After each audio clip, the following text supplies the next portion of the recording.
Hey everyone. So, we're all used to thinking about climate change as this slow moving train wreck, right? Something happening over decades.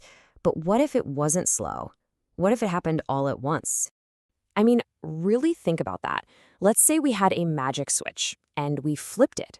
And in one single second, every glacier, every ice sheet, from the colossal expanses of Antarctica and Greenland to the highest peaks of the Himalayas, just vanished.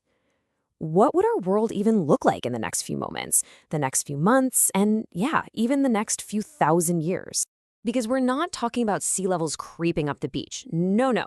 This is a cataclysm. It's a violent planetary scale reboot that completely rewrites Earth's geography, its chemistry, and its climate, all in the blink of an eye.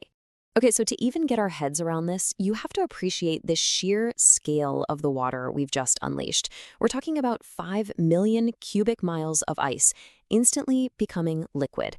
I mean, that's a number so big it's basically just static. It's almost meaningless. So let's try to make it meaningful. Picture the Grand Canyon. I mean, the whole thing. Now imagine filling it right up to the brim with water. Okay, got that? Now do it again 5,000 more times. That is the amount of water we've just dumped onto the surface of our planet. So where does all of that water go? Well, in the very first hour, it moves with a kind of violence that's hard to even imagine. This is what we're calling the drowning hour.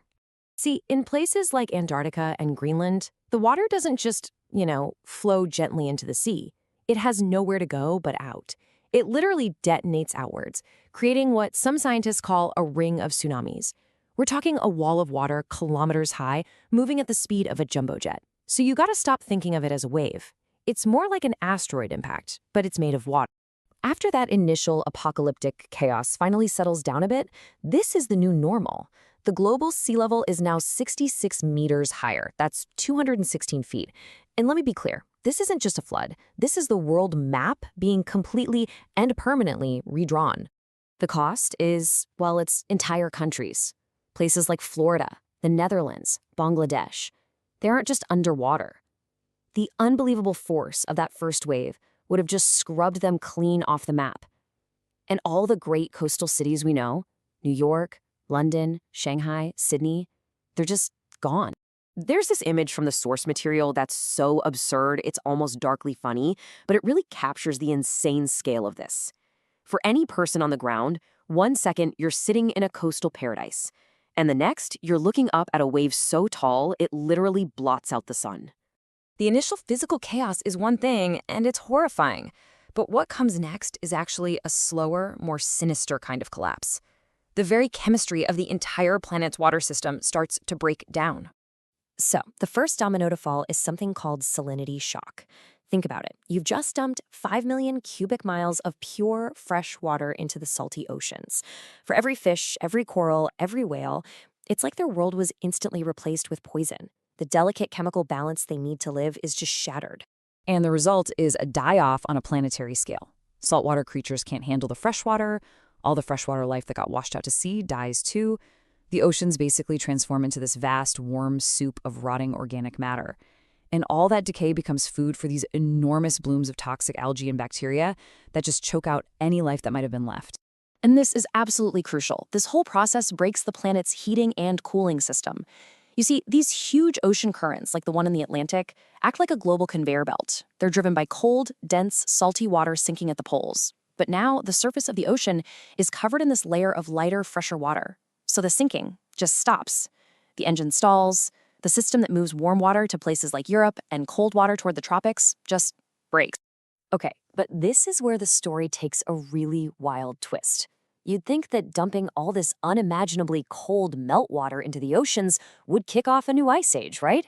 Well, you'd be wrong. The planet has a much, much hotter surprise waiting for us. Honestly, this is one of the most counterintuitive things about this whole scenario. The expectation is that all this freezing cold water should plunge the Earth into a deep freeze. But the reality is the exact opposite. We've just lit the fuse on a runaway greenhouse effect. And here's why. It wasn't just clean, pretty glacier ice that melted. It was also the permafrost, all that frozen soil in Siberia and northern Canada. As that thaws, literally trillions of tons of frozen organic material, plants, animals, starts to rot. and that releases absolutely epic amounts of methane and carbon dioxide. We're talking about greenhouse gases that make our own emissions look tiny. The atmosphere gets thicker, and the planet starts to cook. And that release from the permafrost, well, it comes with an even more terrifying passenger. Because what else has been locked away in that ice for eons? We're talking ancient zombie viruses and bacteria, microscopic organisms that modern life, modern medicine, has absolutely no defense against. And they've just been released into a warm, wet, chaotic new world that's perfect for them. So even after the tsunamis, the dead oceans, and the atmospheric fever dream, the planet still isn't done. Now, the very ground beneath our feet begins to shift and move. This is the geological reset. The scientific name for it is isostatic rebound. You have to remember, for millions of years, huge continents like Antarctica and Greenland have been crushed under the unbelievable weight of all that ice. It's like pressing your thumb down really hard on a foam cushion. When you finally lift your thumb, the cushion springs back up. Well, the same thing happens to the Earth's crust. And this is not a gentle process. As entire continents start to lurch upwards, sometimes by hundreds of feet, it triggers a global chain reaction of massive earthquakes and volcanic eruptions. The planet's crust just ripples, and this huge redistribution of weight, it literally changes the rotation of the Earth, altering the length of our day. So let's just recap that timeline. In the first hour, a wall of water redraws the map. Within the first month, the oceans are dead. By the end of year 1, the methane bomb has detonated, and the planet is cooking. And then, for thousands of years after that, the very crust of the Earth reshapes itself in a fury of quakes and volcanoes. The human cost in all this it's nearly impossible to calculate. Billions would be displaced or killed outright. Nations, economies, our entire civilization would just collapse. But here's the thing. Humanity is stubborn. This likely isn't an extinction event. It's a hard reset. The survivors would have to move inland, building new cities on new coastlines. A newly thawed Antarctica, now springing up from the ocean, suddenly becomes a new frontier, full of resources. New cultures could rise on the shores of a vast inland sea, flooding what used to be northern Europe. Life, in some way, would find a way to go on. And that leaves us with one last huge question to think about. Obviously, this scenario is a fantasy, but it forces us to really look at how fragile our world is.